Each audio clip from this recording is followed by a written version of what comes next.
From 1847 to 1862, a peculiar situation unfolded at Fairhaven Plantation, situated 17 miles northwest of Charleston, South Carolina.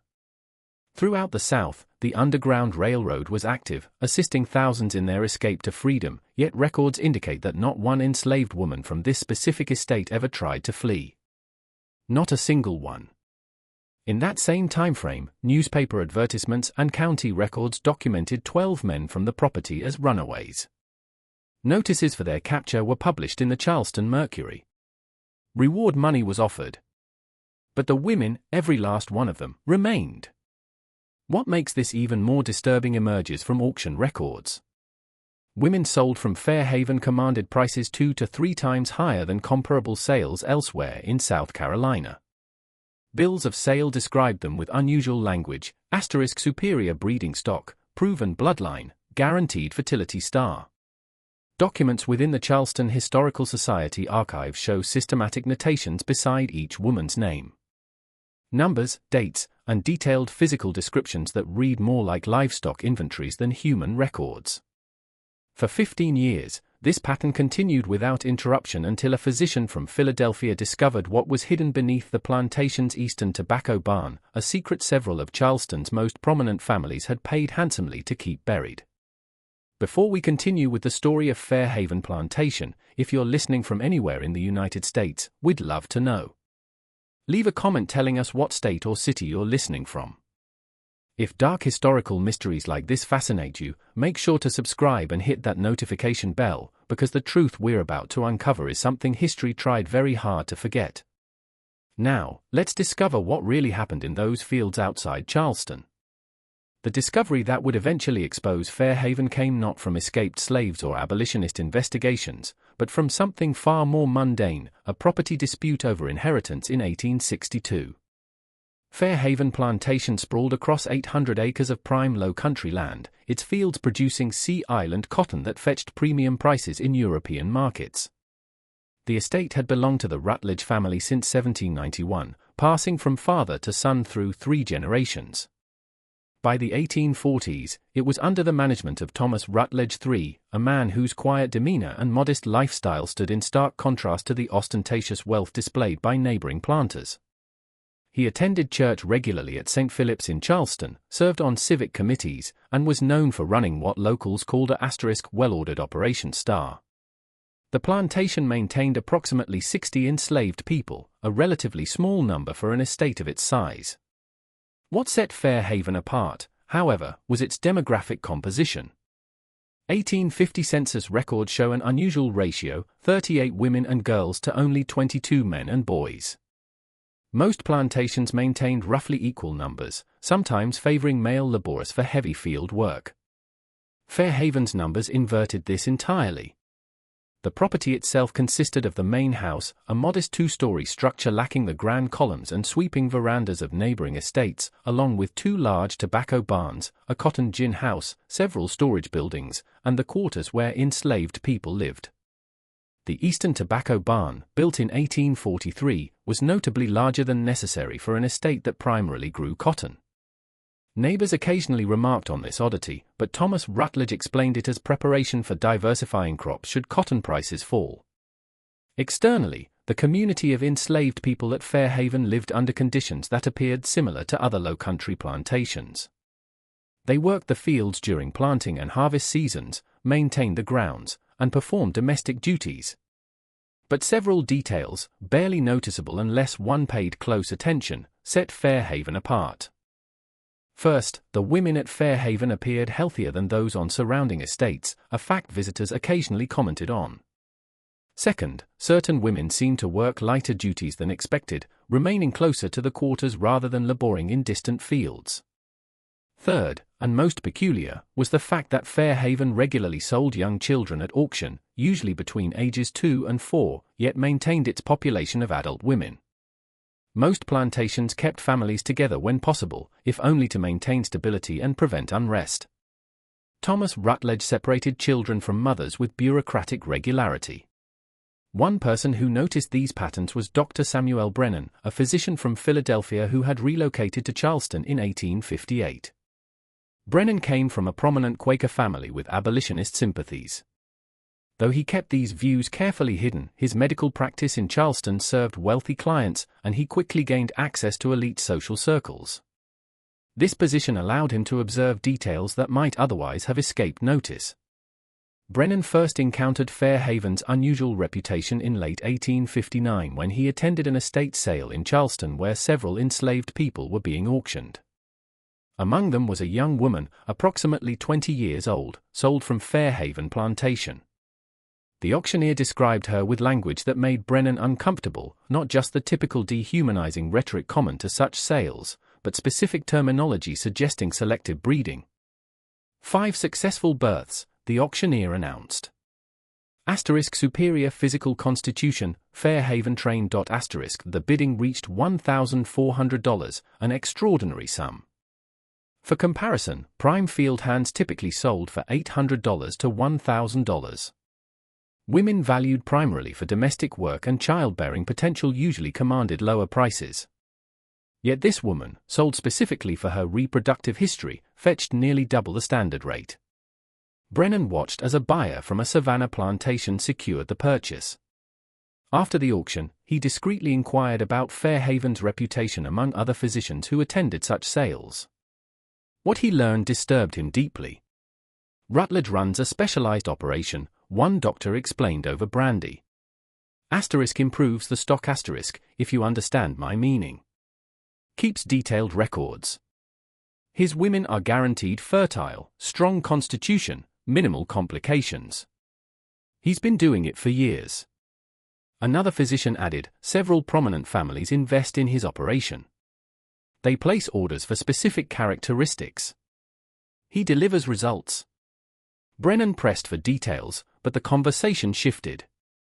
He'd learned enough, however, to understand that something systematic was occurring at Fairhaven, something that operated with the knowledge and financial support of Charleston's elite. Over the following months, Brennan made careful inquiries. He reviewed auction records at the courthouse, noting patterns. Between 1847 and 1860, Fairhaven had sold 47 children at auction, all between ages 2 and 5. During the same period, the plantation sold 19 women, all described with similar language about fertility and constitution. The prices commanded ranged from $1,200 to $1,600, consistently far above market rates. He also discovered something else in the records: Fairhaven rarely purchased enslaved people at auction. The plantation's population maintained itself through births, with occasional sales reducing the numbers. This was unusual. Most plantations supplemented their labor force through regular purchases, especially as children were typically kept rather than sold young.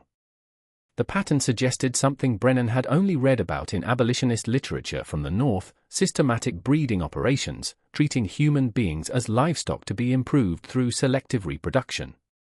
While such practices existed throughout the South, they were rarely acknowledged openly and almost never operated with this level of organization and documentation.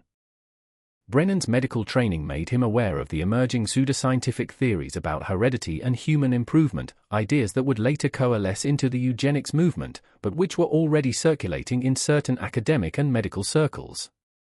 He knew that some wealthy Southerners were fascinated by these concepts, seeing them as justification for slavery and as an opportunity for profit. But understanding the theoretical possibility was different from confronting its actual implementation. Brennan needed evidence, not just patterns in public records. He needed to see Fairhaven's operation firsthand. The opportunity came in early 1862, after the outbreak of the Civil War had begun disrupting normal plantation operations.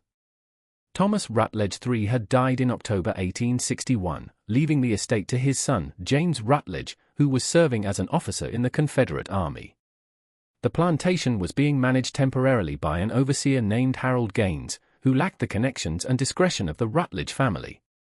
Brennan learned that Gaines was quietly seeking buyers for some of Fairhaven's enslaved population, trying to generate cash to maintain the estate during James Rutledge's military service. This provided Brennan with the excuse he needed. He would visit Fairhaven, posing as a potential buyer, claiming to represent a consortium of Mississippi planters interested in acquiring proven breeding stock to rebuild their own operations. He sent word to Gaines expressing interest and providing references from Charleston merchants who knew him as a respectable professional. Gaines, eager for sales in the uncertain wartime economy, responded with an invitation to visit Fairhaven and inspect the property's available women. On March 14, 1862, Brennan rode northwest from Charleston along the Ashley River Road, following directions to Fairhaven Plantation. The day was overcast, typical for early spring in the low country, with humidity hanging heavy in the air. As he approached the property, he observed the fields, some planted with early cotton, others lying fallow. The main house appeared well-maintained but understated, lacking the grandeur he'd expected for such a profitable operation. Gaines met him at the main house, a rough-mannered man in his 40s who handled the business with surprising frankness. "You're interested in the breeding operation," he said, not as a question, but as a statement of fact. "I can show you the stock, the records, everything." Mr. Rutledge kept meticulous documentation. "You won't find better quality anywhere in the South." They walked across the property toward the eastern tobacco barn. Brennan maintained his role as interested buyer, asking questions about productivity, health management, and pricing. Gaines answered readily, clearly accustomed to such inquiries from wealthy clients. Mr. Rutledge started the program in 1847, Gaines explained as they walked. He studied agricultural improvements, read about cattle breeding, sheep improvement, realized the same principles could be applied to generate superior slaves. Started with 6 women of prime age and strong constitution, kept careful records of each birth, tracked which combinations produced the best results. The casual way Gaines described this, as if discussing crop rotation or livestock management, made Brennan's stomach turn, but he maintained his composed exterior. They reached the tobacco barn, a large structure with weathered wood siding and a peaked roof. Gaines produced a key and unlocked the main entrance. The barn's interior appeared ordinary at first, the typical layout for tobacco storage with hanging racks and sorting tables. But Gaines led Brennan toward the back corner where another door stood, this one with a substantial lock. "The program operates here," Gaines said, unlocking this second door. "Most people never see this section." Mr. Rutledge only showed clients he trusted. Beyond the door, wooden stairs descended into darkness. Gaines lit a lantern and led the way down. Brennan followed, his pulse quickening as they descended below ground level, unusual for low-country construction where high water tables typically prevented cellars. At the bottom of the stairs, another door opened into an underground space that made Brennan understand, with sudden horrifying clarity, why no women had ever fled from Fairhaven. The basement extended beneath the entire eastern section of the barn, approximately 40 feet long and 20 feet wide. The space was divided into individual cells, each about 6 feet square, with wooden walls and barred doors. 6 of the 8 cells were occupied. Inside each, a woman sat or lay on a simple wooden bed frame with a thin mattress. The air smelled of dampness, bodies, and confinement. Ventilation came from several small pipes that extended upward through the barn floor. But what struck Brennan most forcefully was not the physical space itself. Prison cells and confinement were not uncommon in the antebellum South. What made this different was the systematic organization, the clinical precision of the operation. Along one wall, a large table held stacks of leather-bound ledgers. Above the table, a chart listed each woman's name, age, and a series of numbers and dates. Medical instruments sat on a side shelf, examination tools, scales, measuring devices. Gaines gestured to the occupied cells. "These are the current rotation," he explained matter-of-factly. Mr. Rutledge kept between 6 and 8 in the program at any given time. They're brought down when confirmed pregnant, kept here until birth, then returned after recovery. Keeps them healthy, well-fed, protected from fieldwork that might cause complications. Brennan struggled to maintain his composure. "How long do they remain here?" "Depends. Most births are 7 to 9 months apart, accounting for recovery time." Mr. Rutledge tracked everything. Diet, exercise, optimal timing. He developed a whole system. Very scientific. Gaines spoke with obvious pride in his employer's methods. One of the women in the cells watched Brennan with hollow eyes. She appeared to be in late pregnancy. Another, younger, sat on her bed with her knees drawn up, staring at the floor. None spoke. The silence was profound and terrible. Gaines moved to the table and opened one of the ledgers. This is what buyers pay for. Documentation. See here. He pointed to a page filled with neat handwriting. Complete record for each woman. Name, age, physical measurements, birth dates of children, fathers of record, any health issues, feeding schedules, everything. Mr. Rutledge believed documentation was the key to improvement. Track the results, identify successful patterns, replicate them. Brennan forced himself to look at the ledger. The page showed a woman named Sarah, age 26. Listed below her name were 8 children, each with a birth date, father's name, and notes about physical characteristics. Asterisk strong constitution asterisk, one entry read. Asterisk minimal complications. Recommended for continued rotation. Asterisk the children's names included parenthetical notes, asterisk sold to Harrow Estate, Savannah, 1857 asterisk, org asterisk retained for future breeding stock. Asterisk. The clinical language, the systematic record keeping, the casual categorization of human lives as inventory, it was worse than Brennan had imagined. This was not simply the cruelty common to slavery, but something more deliberate, more organized. Someone had applied rational thought, planning, and documentation to the systematic exploitation of human reproduction. Mr. Rutledge kept records going back to the beginning. Gaines continued, pulling out an earlier ledger. Started with 6 women in 1847. Some work better than others. He refined the selection process, learned what characteristics produce the most valuable offspring. By the mid-1850s, he had the system perfected. Brennan cleared his throat, trying to keep his voice steady. And the fathers? Gaines nodded. Also carefully selected. Mr. Rutledge kept detailed records on the men, too, though they weren't confined like this. He tracked which pairings produced the best results. Healthy children, strong constitution, desirable physical characteristics. Sometimes he purchased specific men from other plantations if he identified traits he wanted to introduce. The men knew about this program. Some did, some didn't. Mr. Rutledge managed that carefully. Sometimes he'd arrange things naturally. Other times he'd be more direct. Whatever produced results. Gaines spoke as if discussing stud service for horses. Brennan walked slowly along the cells, his medical training automatically noting details, inadequate ventilation, minimal exercise space, the psychological impact of prolonged confinement. Several women appeared to be in advanced stages of pregnancy. One seemed younger than the others, possibly 16 or 17. What happens after they give birth? They stay here for 2 weeks recovery, nursing the infant. Then the child goes to the nursery in the quarters, and the mother returns to light fieldwork until the next pregnancy is confirmed. Usually takes 3 to 4 months, then back here for the duration. And the children sold at age 2 to 4. When they're old enough to be weaned but young enough to be moldable for new owners. Mr. Rutledge found this was optimal. Gets the best prices, maintains the program's reputation. Some buyers place orders years in advance for children from specific bloodlines. The word *bloodlines* made Brennan's jaw tighten. How many children has this program produced? Gaines consulted one of the ledgers. Let's see. From 1847 to now, that's 15 years. Total of 63 live births sold at auction.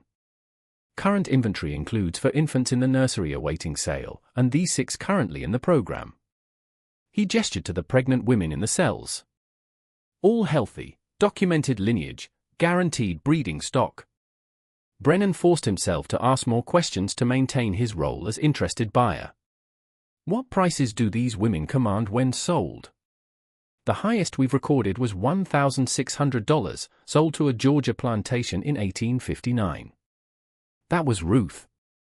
She's still here, actually. Gaines pointed to one of the cells. 8 successful births. Never a complication. But Mr. Rutledge preferred to keep the most productive ones here rather than sell them.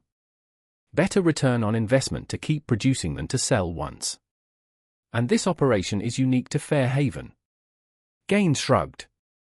Mr. Rutledge developed it independently, but he wasn't the only one with similar ideas.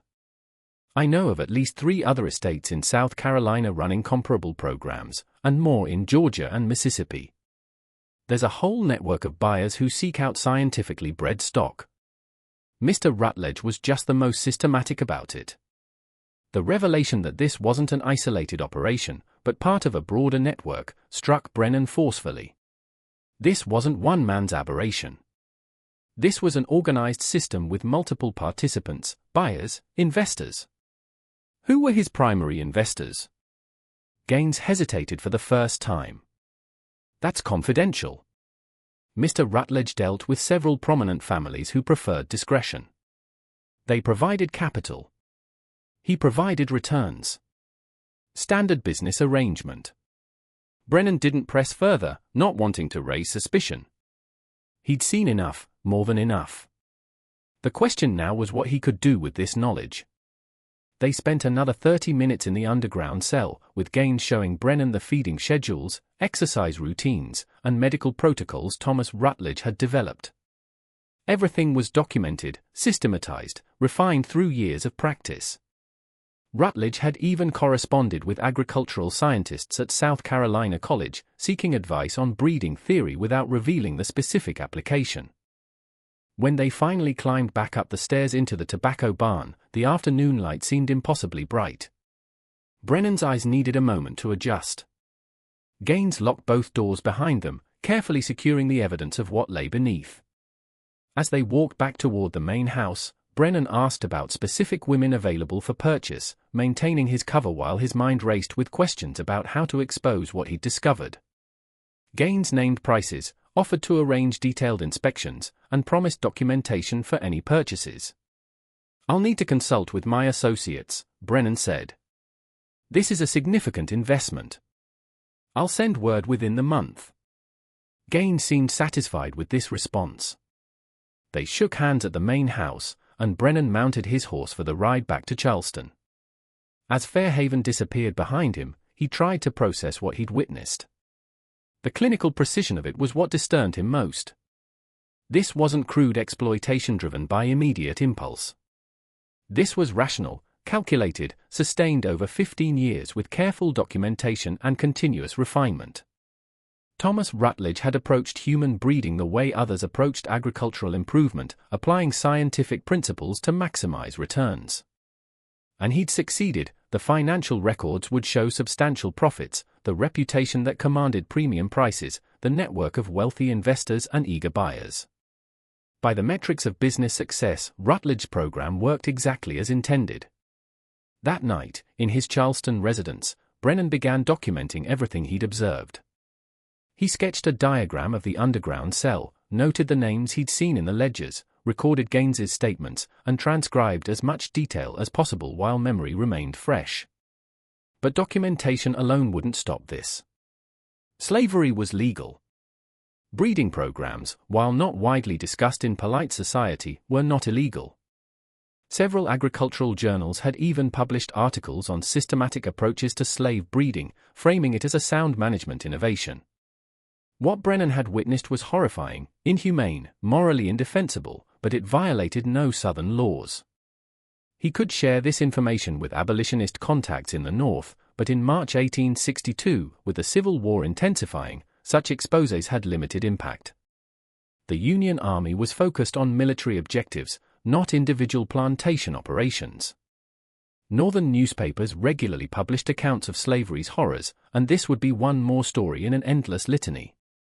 Brennan realized that the only way to truly end Fairhaven's operation was to document it so thoroughly that even after the war, even after slavery ended, this specific horror would be undeniable.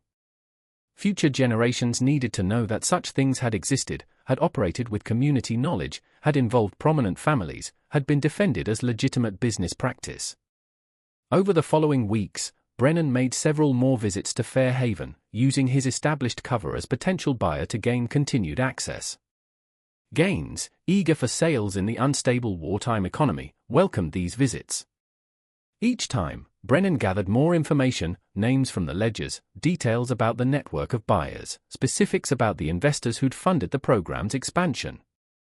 He learned that the system Thomas Rutledge had developed included detailed medical examinations, carefully calculated nutrition plans, scheduled exercise regimens, and systematic record-keeping that tracked every aspect of each woman's reproductive history.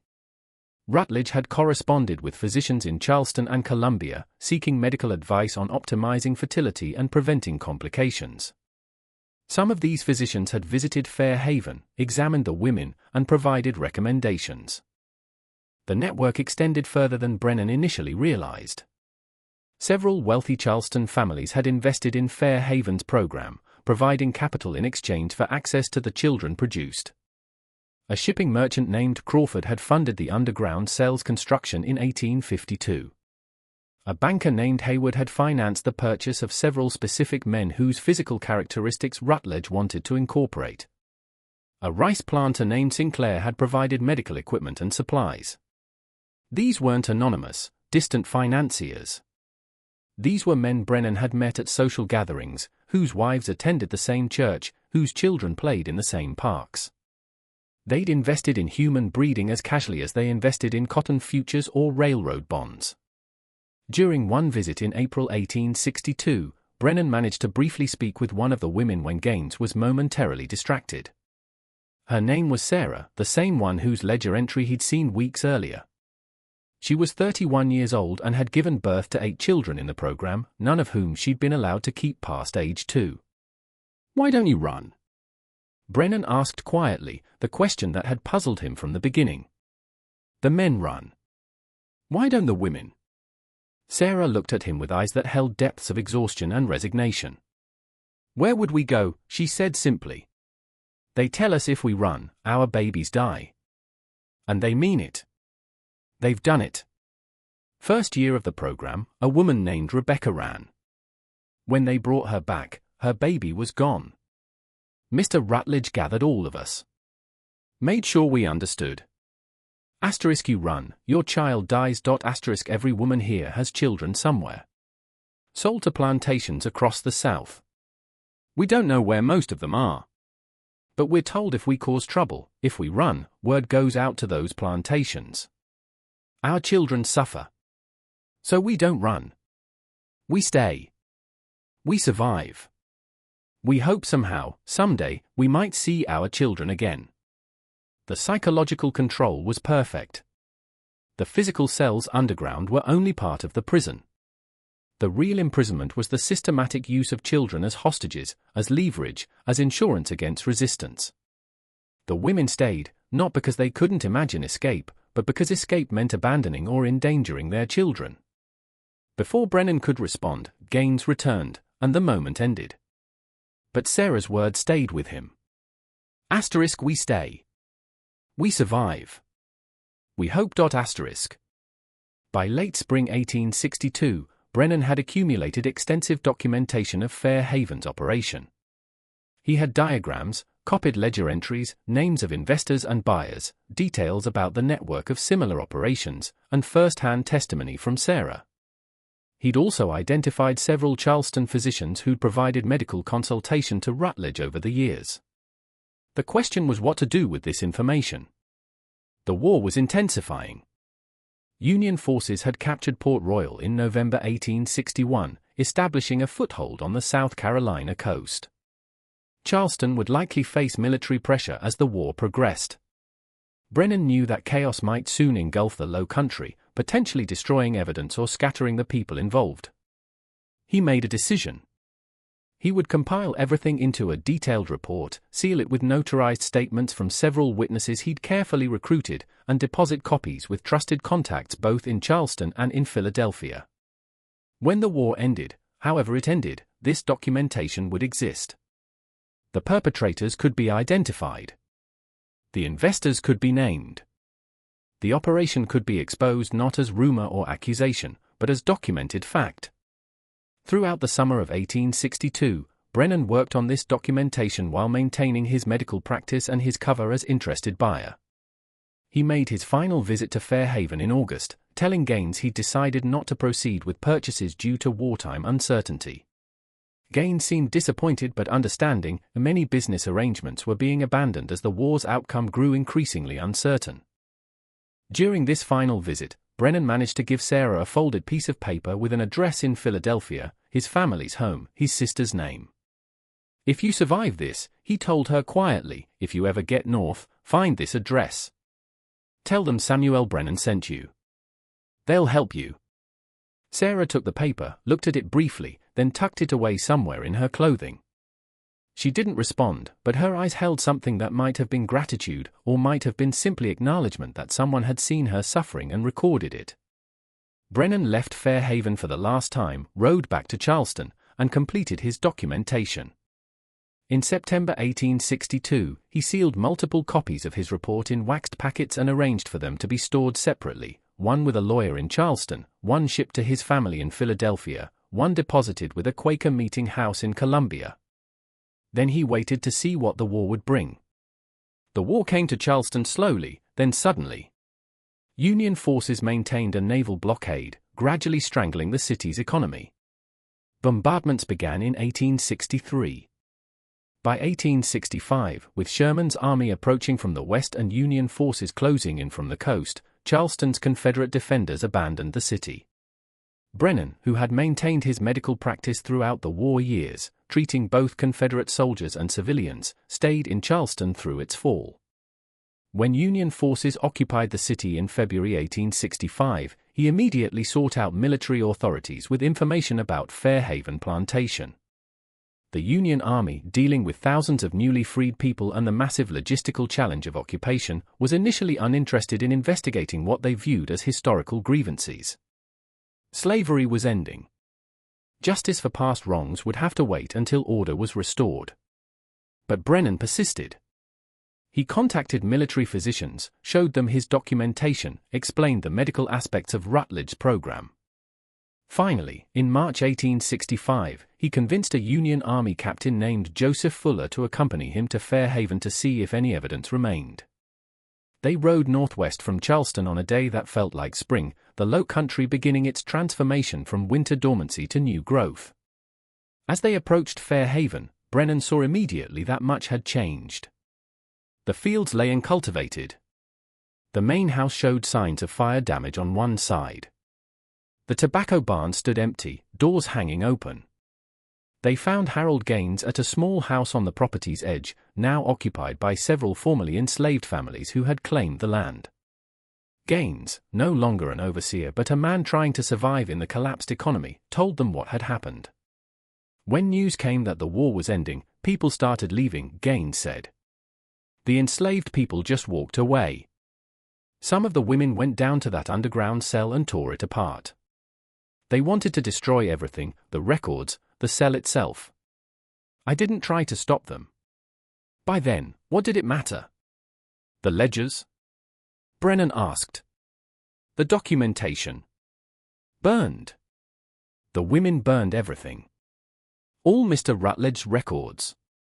Years of documentation. All of it. They made a fire right there in the tobacco barn and burned every paper they could find. What about the women themselves? Sarah, Ruth, the others? Gaines shrugged. Most left. I heard some went north with Union soldiers. Others scattered to different plantations looking for children who'd been sold. I don't know what happened to most of them. Captain Fuller wanted to see the underground cell. Gaines led them to the eastern tobacco barn, now a burnt-out shell. The door to the underground space stood open. They descended the stairs, Brennan for the first time in 3 years, Fuller for the first time ever. The cell was exactly as Brennan remembered, but transformed by destruction. The doors to individual cells had been torn from their hinges. The examination table was overturned. Ashes filled several buckets where papers had been burned. The charts on the walls had been ripped down, leaving only torn fragments. But not everything was destroyed. In the debris, Brennan found a ledger that had partially survived, pages charred at the edges but still legible. It covered the years 1847 to 1852, the program's early period. He carefully gathered the damaged book and several other paper fragments that had escaped complete destruction. Captain Fuller stood in the middle of the underground space, looking at the cells, trying to comprehend what had occurred here. "How long did this operate?" he asked quietly. 15 years, Brennan replied. From 1847 to 1862. 63 children sold. Multiple women cycled through the program. All of it documented, systematized, refined over time. And it was legal. Slavery was legal. Breeding programs were legal. Nothing about this violated Southern law at the time. Fuller shook his head slowly. "What kind of men?" "Respected men," Brennan interrupted. "Prominent Charleston families, church members, civic leaders. Men who believed they were being innovative, applying scientific principles to estate management. They saw no moral problem with any of it. They searched the rest of the property but found little additional evidence. The formerly enslaved people who now occupied portions of Fair Haven confirmed that most of the women from the breeding program had left immediately after emancipation. Some had gone north.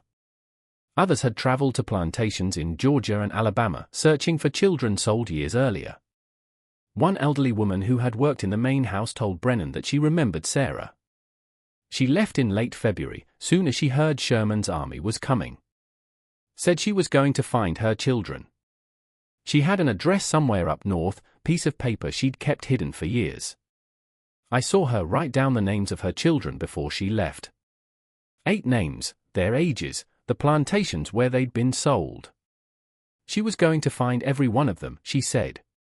Did you know where she went first? Georgia, I think. That's where 2 of her babies were sold. Brennan felt a small measure of satisfaction knowing Sarah had kept the address he'd given her, had survived until freedom, and was now actively searching for her children. Whether she would find them, whether they would recognize each other after years of separation, whether any reunion was even possible, these questions remained unanswerable. Captain Fuller filed a report with military authorities documenting Fair Haven's breeding program, including Brennan's 3-year-old testimony and the physical evidence of the underground cell. The report was added to a growing collection of documentation about slavery's specific horrors, part of the vast record-keeping project Union authorities undertook to document the system they'd helped destroy. But there were no prosecutions. James Rutledge, Thomas Rutledge's 3 son, had died at the Battle of Gettysburg in 1863. Harold Gaines, as mere overseer, was not considered legally responsible for policies set by his employers. The investors who'd financed the program, Crawford, Hayward, Sinclair, and others, were wealthy Charleston citizens navigating the complexities of Reconstruction, and military authorities decided pursuing them would destabilize an already unstable situation. Brennan pushed for some form of accountability, but Union officials made clear their priority was political reconstruction, not prosecuting individual crimes that had been legal under Southern law. Slavery itself was the crime, one colonel told him. We've ended slavery. That's the justice available. It wasn't enough. Brennan knew it wasn't enough, but it was all the justice that would be offered. He spent the remainder of 1865 and early 1866 in Charleston, helping with medical care for newly freed people and continuing to document what he'd learned about Fair Haven and similar operations. He interviewed dozens of formerly enslaved people, gathering their testimonies, recording their stories. He learned of at least 4 other breeding programs in South Carolina alone, plus several more in Georgia and Alabama. The network was extensive, and Fair Haven had been only one node in a much larger system. In March 1866, Brennan received a letter at his Charleston address. It had been forwarded from Philadelphia, sent by his sister, who explained that a woman had arrived at their home several months earlier carrying his address. The woman was Sarah. The letter continued in Sarah's own words. She had learned to read and write with help from Brennan's sister, telling her story of the past year. She had traveled to 3 different plantations in Georgia, successfully locating 2 of her children. One was now 12 years old, the other 14. Neither remembered her. The younger one had been told his mother had died. The older one barely recalled anything before being sold. Sarah had spent weeks with them, trying to rebuild some connection, but ultimately decided not to disrupt the lives they'd built. She left them at their plantations, now working as paid laborers rather than enslaved people, with a promise to visit again. I found 2 of my 8, Sarah wrote. And I will keep looking for the others. But I wanted you to know I survived. I wanted you to know that what you documented matters. Someone recorded what happened to us. Someone will remember. That matters more than I can say. The letter concluded with Sarah's plan to continue searching, traveling from plantation to plantation, following any lead about children sold from Fairhaven between 1847 and 1862. Brennan never heard from Sarah again. He didn't know if she found the rest of her children or what became of her. But her letter confirmed something important: documentation mattered. Recording the truth mattered. Even when justice was impossible, witness remained valuable. In late 1866, Brennan compiled his final report on Fairhaven Plantation, incorporating the additional testimony he'd gathered and the physical evidence that had survived. He prepared multiple copies and arranged for them to be placed in archives in Philadelphia, Boston, and Charleston, where they would remain as historical record of what had occurred. The report included everything: names of investors, descriptions of the breeding program, diagrams of the underground cell, testimonies from Sarah and other women, financial records showing profits, correspondence between Thomas Rutledge and various physicians, and detailed documentation of how the system operated for 15 years with full knowledge of Charleston's elite. He titled the report simply, Documentation of Systematic Human Breeding Operations at Fairhaven Plantation, Charleston District, South Carolina, 1847-1862. In his conclusion, Brennan wrote, What occurred at Fairhaven was not the aberration of one disturbed individual, but the logical extension of a system that treated human beings as property. Thomas Rutledge did not invent human breeding. He simply systematized it, documented it, and refined it according to principles he believed were scientifically sound. His operation succeeded because slavery made it legal, because wealthy investors made it profitable, and because social structures made it invisible to those who preferred not to see. The women imprisoned in Fairhaven's underground cell were not victims of one man's cruelty, but of an entire society's moral failure. Their suffering was not exceptional within slavery's framework. It was exemplary of the logical conclusions that framework permitted. We must remember, not because this was uniquely terrible, but because it was terribly common. Fairhaven was one documented example of a practice that occurred at countless plantations across the South. We cannot prosecute the dead or change the past, but we can ensure that what happened is recorded, remembered, and understood. We can insist that the comfortable fiction of benevolent slavery be confronted with the documented reality of places like Fairhaven. And we can honor the women who survived by refusing to let their suffering be forgotten or minimized. They stayed when they wanted to run. They endured because they had no choice. And now, in freedom, they search for children they were never allowed to keep. That is the legacy of places like Fairhaven, not just the suffering inflicted, but the lives still being lived in its shadow.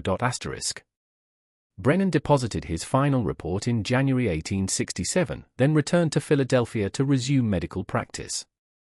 He continued to correspond with formerly enslaved people from Fairhaven, helping several locate family members and providing medical care when needed. But he never returned to Charleston or to the plantation itself. Fairhaven remained abandoned through the late 1860s. Various families attempted to farm portions of the land during Reconstruction, but none stayed long. By the 1870s, the property had been divided and sold to multiple owners. The main house was demolished in 1874. The tobacco barns collapsed gradually over the following decades. The underground cell beneath the eastern tobacco barn was filled in during the 1880s when a new owner attempted to build on the site. Workers who excavated the area reported finding remnants of the cells, but most of the structure was destroyed or buried. By 1890, no surface evidence remained of what had been hidden there. The families who had invested in Fairhaven's breeding program, Crawford, Haywood, Sinclair, and others, remained prominent in Charleston society through the Reconstruction era and beyond. None ever acknowledged their involvement. When Brennan's report was occasionally referenced in abolitionist literature or historical accounts, these families dismissed it as Northern propaganda, exaggerated or fabricated to justify the war and Reconstruction policies. In 1873, a Charleston newspaper published a letter from James Crawford's son defending his father's reputation and denying any involvement in the activities Brennan had documented. These accusations, the letter stated, are the bitter fabrications of those who seek to justify their invasion of our homeland. No such program existed. My father was a respectable merchant who conducted himself with honor throughout his life. Similar denials came from other families. Without the original ledgers, destroyed by the women who had suffered under the program, and with Thomas Rutledge dead, definitive proof remained elusive. Brennan's documentation was detailed, but skeptics could always dismiss it as the biased account of an abolitionist physician with political motivations. The formerly enslaved people from Fairhaven scattered across the country after emancipation. Most disappeared into the vast population of freed people rebuilding lives after the war. A few, like Sarah, maintained contact with Northern allies, but most simply moved on, trying to construct futures rather than document the past. What Brennan didn't know, what he couldn't have known in those years immediately following the war, was that several of the children sold from Fairhaven carried with them fragments of memory that would resurface decades later. In 1889, a woman named Clara Haywood, living in Atlanta and working as a seamstress, wrote to the Freedmen's Bureau with a peculiar inquiry. She was trying to locate information about her birth, which she believed had occurred at a plantation near Charleston.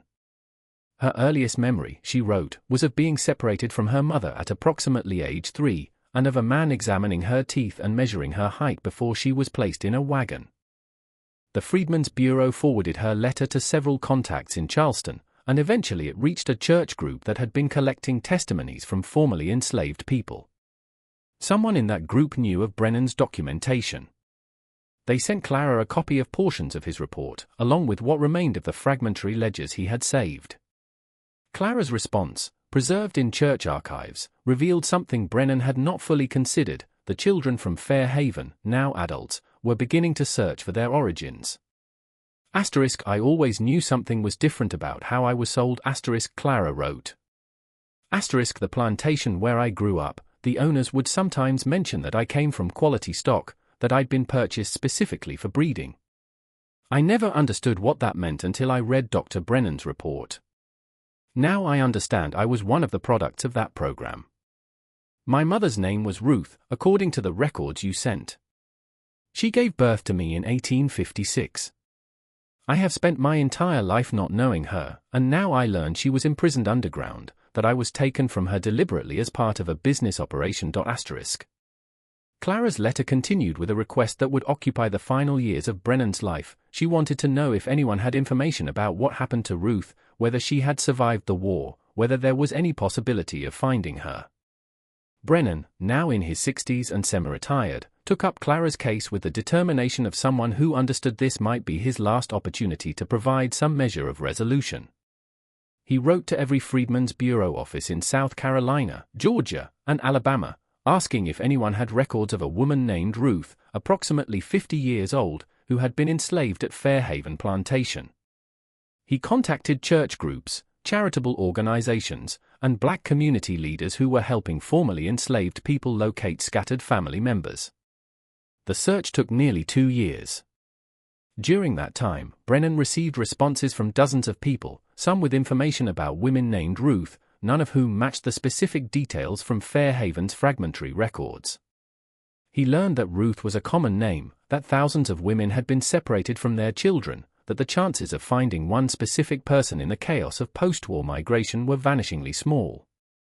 But in March 1891, 3 months before Brennan's death, he received a letter from a minister in Mobile, Alabama, who had heard about the search through a network of black churches. The minister wrote that an elderly woman named Ruth had been living in his congregation for several years. She rarely spoke about her past, but she had once mentioned being held in an underground cell at a plantation near Charleston, and she had given birth to 8 children, all of whom were taken from her. Brennan immediately sent Clara the minister's contact information. He never learned whether Clara and Ruth were reunited. He died in June 1891 before any further correspondence reached him. But church records in Mobile show that in April 1891, a woman named Clara Hayward visited the city and spent 2 weeks there. The minister's diary entry from that period notes, Clara has found her mother. After 35 years of separation, they recognized each other immediately. Ruth wept for 3 days without stopping. Clara told me her mother kept saying the same thing, they told me if I ran, my babies would die. So I stayed. I stayed for you. This reunion, one of the few documented successes among Fairhaven's separated families, revealed something about the program's long-term impact. Ruth had not been able to read the Underground Railroad signals or respond to opportunities for escape, not because she was physically prevented, but because the psychological control was absolute. She had believed for 15 years that any act of resistance would result in her children's deaths. Even after emancipation, even after learning that slavery had ended, that belief remained embedded in her understanding of the world. Clara's correspondence with the minister, preserved in the church's archives, provides one of the few first-hand accounts of what it meant to be a product of Fairhaven's breeding program. My mother told me that after I was born, she was allowed to nurse me for 2 weeks.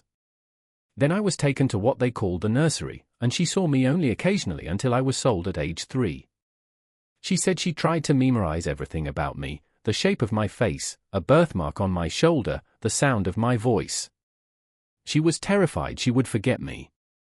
When we met again in Mobile, she looked at my shoulder first thing. The birthmark is still there. She touched it and said, I remembered right. I remembered you right. The reunion between Clara and Ruth sparked other searches. Word spread through black church networks and community organizations that Fairhaven's children were trying to locate their mothers, and that fragmentary records existed that might help. Between 1891 and 1895, at least 6 more people contacted various organizations claiming to be products of Fairhaven's breeding program, all searching for family members. Some of these searches succeeded, others ended in disappointment or with the discovery that the person sought had died years earlier. But the searches themselves revealed the program's full scope in ways that Brennan's original documentation could not. The children sold from Fairhaven had been scattered across 7 states. They'd been purchased by plantations from Virginia to Texas. Some had been sold multiple times, moving from owner to owner as property changed hands. Tracking their movements required piecing together fragmentary records from multiple sources, auction houses, plantation ledgers, Freedmen's Bureau documents, church registries.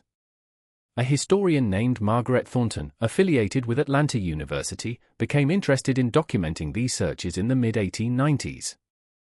She had read Brennan's report and understood that Fairhaven represented something significant, a documented case study of systematic breeding that could illuminate broader patterns. Between 1895 and 1900, Thornton interviewed 12 people who identified as Fairhaven products, along with 3 women who had been imprisoned in the breeding program and survived. Her research, published in 1901 as a modest academic paper titled Systematic Reproduction and Family Separation, a case study of Fairhaven Plantation *, provided the first comprehensive analysis of the program's long-term effects.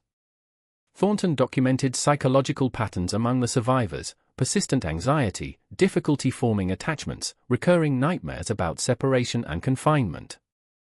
She noted that several of the women who had been in the breeding program never had children after emancipation, despite being of childbearing age when freed. The experience of forced reproduction, of having children systematically taken, appears to have created a permanent aversion to pregnancy, Thornton wrote. Most significantly, Thornton's research revealed the network's extent. Through careful analysis of auction records and correspondence between plantations, she identified at least 11 other estates in South Carolina, Georgia, and Alabama that had operated similar programs between 1840 and 1865. Fairhaven had not been unique. It had been part of a coordinated system, with planters sharing information about techniques, comparing results, and even trading enslaved people specifically for breeding purposes. One particularly disturbing discovery in Thornton's research was documentation of what she called breeding exchanges. Several plantations, including Fairhaven, had arranged temporary transfers of enslaved men to introduce specific physical characteristics into their programs. A letter from Thomas Rutledge to a Georgia planter dated 1857, preserved in a county archive, discussed such an arrangement. I am pleased to accept your offer of Jacob for a period of 6 months. His height and build match the specifications we discussed. I anticipate several promising additions to our program from this arrangement. Payment as agreed, $200 for the term, with an additional $50 bonus if results prove satisfactory. The clinical language, the explicit commodification of human reproduction, the casual coordination between planters, all of this confirmed that Fairhaven represented not an aberration, but a business model that multiple operations had adopted. Thornton's paper received little attention when published. Academic interest in the specific mechanisms of slavery was limited in 1901, when national attention was focused on other matters and when many Southern historians were actively promoting narratives that minimized slavery's brutality. The few reviews her work received dismissed it as exaggerated or as dredging up painful history that was better left buried. But within black communities, particularly in the South, Thornton's research circulated widely. It provided validation for stories that had been passed down but rarely believed by outside audiences.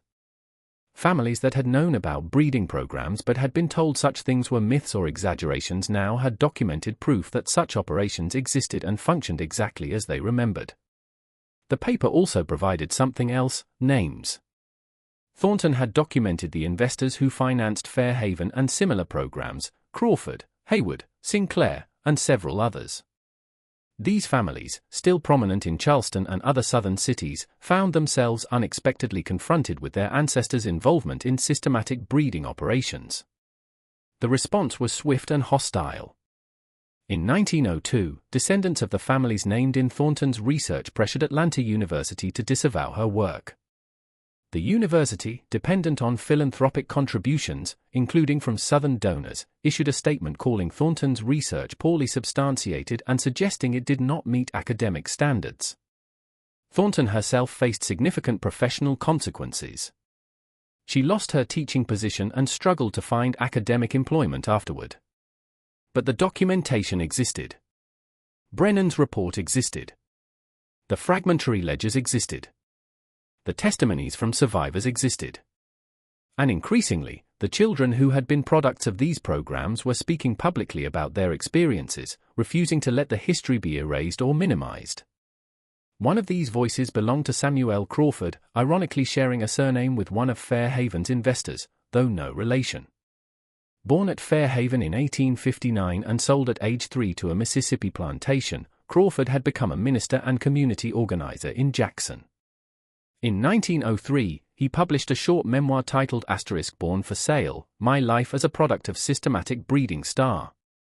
The memoir described his childhood on the Mississippi plantation, where he was told repeatedly that he came from superior stock and was expected to produce children who could be sold at premium prices. I was not raised to be a person, Crawford wrote. I was raised to be a product. My value was assessed by my physical characteristics, my health, my potential for reproduction. When I was old enough to understand what had been done to my mother, imprisoned underground, forced to bear children for profit, I felt rage that took years to transform into anything productive.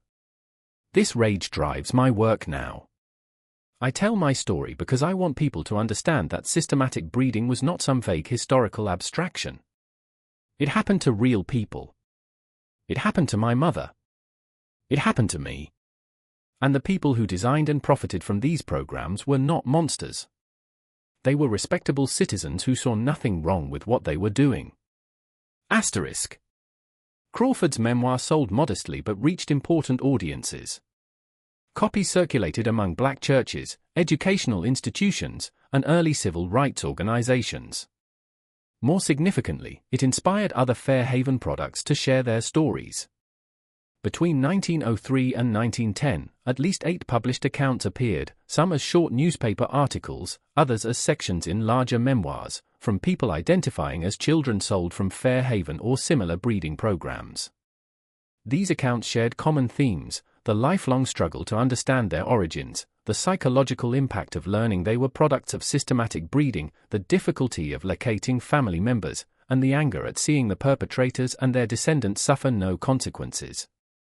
Several writers noted the bitter irony that the families who had profited from breeding programs remained wealthy and respected, while the victims and their descendants lived with the ongoing trauma.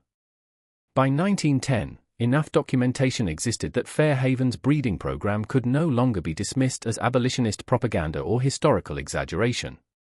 Multiple independent sources confirmed the same basic facts: an underground cell, systematic breeding over 15 years, detailed record keeping, involvement of prominent Charleston families, sale of 63 children, and a network of similar operations throughout the South. Yet, this documentation prompted no legal action, no official acknowledgement, no institutional response. The families named as investors denied everything or claimed their ancestors had been misled about the program's nature. Southern historical societies ignored the evidence or actively worked to suppress it. And nationally, in the early 1900s, there was little appetite for confronting the specific mechanisms by which slavery had operated. What did exist by 1910 was a growing archive of testimony, from survivors like Ruth and Sarah, from products of the program like Clara and Samuel Crawford, from investigators like Brennan and Thornton.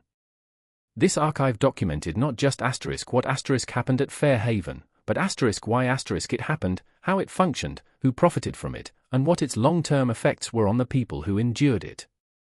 The archive also documented something else: resistance. The women who destroyed Fairhaven's records in 1865 had not simply wanted to erase evidence. They had wanted to reclaim power over their own stories, by destroying the ledgers that had tracked their bodies, their pregnancies, their children like inventory. They were asserting that their lives were not data points in someone else's system. And yet, paradoxically, the survival of fragmentary records made possible the later reunions, the searches that brought some families back together, the documentation that validated experiences and made them undeniable. This tension appears in Ruth's final letter to Clara, written in 1897, 6 years after their reunion. Ruth was living in Mobile, increasingly frail, knowing she would not live much longer. I am glad Dr. Brennan documented what happened. She wrote. I am glad those fragments of record survived. Without them, you could not have found me. But I also understand why we burned everything we could reach. We wanted those men to lose their precious data, to have their systematic plans destroyed. We wanted to take something from them the way they took everything from us. I still feel both things. Grateful the evidence exists. Grateful we destroyed what we could. Both can be true. Ruth died in 1899 at approximately 70 years old. She had spent 15 years imprisoned in Fairhaven's breeding program, 22 years searching for her children, and 8 years reunited with Clara before her death. Clara arranged for her burial in Mobile with a headstone that read simply, Ruth, mother of 8. She stayed because she had no choice. The women who endured Fairhaven's breeding program left no written records of their own. We know their names only from documents created by their oppressors, ledgers, sales records, Brennan's report. Their own voices, their own perspectives, their own understanding of what was done to them, these were never recorded and can never be recovered. What we can know from the documents that survived is this. Fairhaven Plantation operated a systematic human breeding program from 1847 to 1862. This program was financed by prominent Charleston families. It produced at least 63 children who were sold at auction. The women in the program did not run because they were told their children would be killed if they did. When Union forces occupied Charleston, the women who had been imprisoned in that underground cell destroyed every record they could find. At least one woman, Sarah, survived to freedom and spent years searching for the 8 children who had been taken from her. And Samuel Brennan, a physician from Philadelphia, documented what he witnessed because he believed that recording the truth mattered even when justice was impossible. The underground cell beneath Fairhaven's tobacco barn no longer exists. The plantation itself is gone, its land divided and built over. No marker identifies where the breeding program operated. No memorial honors the women who were imprisoned there. The only evidence that remains is in archives, in Brennan's report and the fragmentary ledgers he saved from destruction. This is what happened at Fairhaven Plantation between 1847 and 1862. Not rumor, not legend, but documented fact, a systematic operation that treated human reproduction as agricultural production, that separated mothers from children with bureaucratic efficiency, and that operated openly with the financial support of Charleston's elite. The women who survived left no final testaments. They didn't write memoirs or give interviews for posterity. They simply walked away when freedom came and tried to reconstruct the lives that had been systematically destroyed. Some found their children. Many didn't. All carried the burden of what had been done to them, what had been taken from them, what could never be restored. That burden didn't end with emancipation. It extended through generations, through the children who grew up not knowing their mothers, through the mothers who spent decades searching, through families that were never reunited, through all the invisible scars that systematic breeding programs left on individuals, families, and communities. This is what systematic human breeding looked like in practice. This is what it meant when planters discussed improving stock and scientific management. This is the reality behind the euphemisms and abstractions: real women imprisoned underground, separated from their children, controlled through threats and manipulation, treated as production units in a profit-generating operation that lasted 15 years and was considered legally and morally acceptable by the society that permitted it. Fairhaven was not unique. It was simply one of the documented examples. How many other plantations operated similar programs? How many women endured similar imprisonment? How many children were separated from their mothers for reasons of profit and systematic breeding? The full extent will never be known, because most operations left no records, or their records were destroyed, or they simply were never investigated and documented the way Brennan documented Fairhaven. What we're left with is this one story, this one plantation, these women whose names we know only from their oppressors' ledgers, and the knowledge that for 15 years in the low country outside Charleston, something terrible operated with full social acceptance. And when it ended, the women who survived destroyed every record they could find, because they wanted no memory of what had been done to them. Except for what Samuel Brennan saved. Except for what he documented. Except for what remains in archives, testimony that someone witnessed, recorded, and preserved. And now you know it, too. You know that Fairhaven existed. You know what happened there. You know that no woman ever ran away. And you know why. You know that dozens of children were sold at auction, separated from their mothers, scattered across the South. You know that prominent families invested in this program and profited from it. You know that when the women gained their freedom, they tried to find their children. You know that at least one woman spent years searching. And you know that most of the women who endured this simply disappeared into history. Their full stories never recorded. Their experiences known only to themselves. This is the truth that documentation preserves. Not justice, there was no justice for Fairhaven's victims. Not restoration, what was taken could never be restored. Just documentation. Just the record that this happened. Just the insistence that it be remembered rather than forgotten. Samuel Brennan believed documentation mattered. Sarah believed someone recording her suffering mattered. And maybe they were right. Maybe knowing the truth, even when we can't change the past, matters more than comfortable ignorance. What do you think of this story? Does knowing this history change how you understand the society that permitted it? Leave your comment below. If you found this account important and want more documented historical investigations like this, subscribe, hit the notification bell, and share with someone who values knowing the truth about our past. These stories need to be told, preserved, and remembered. Thank you for listening to this difficult history. See you in the next video.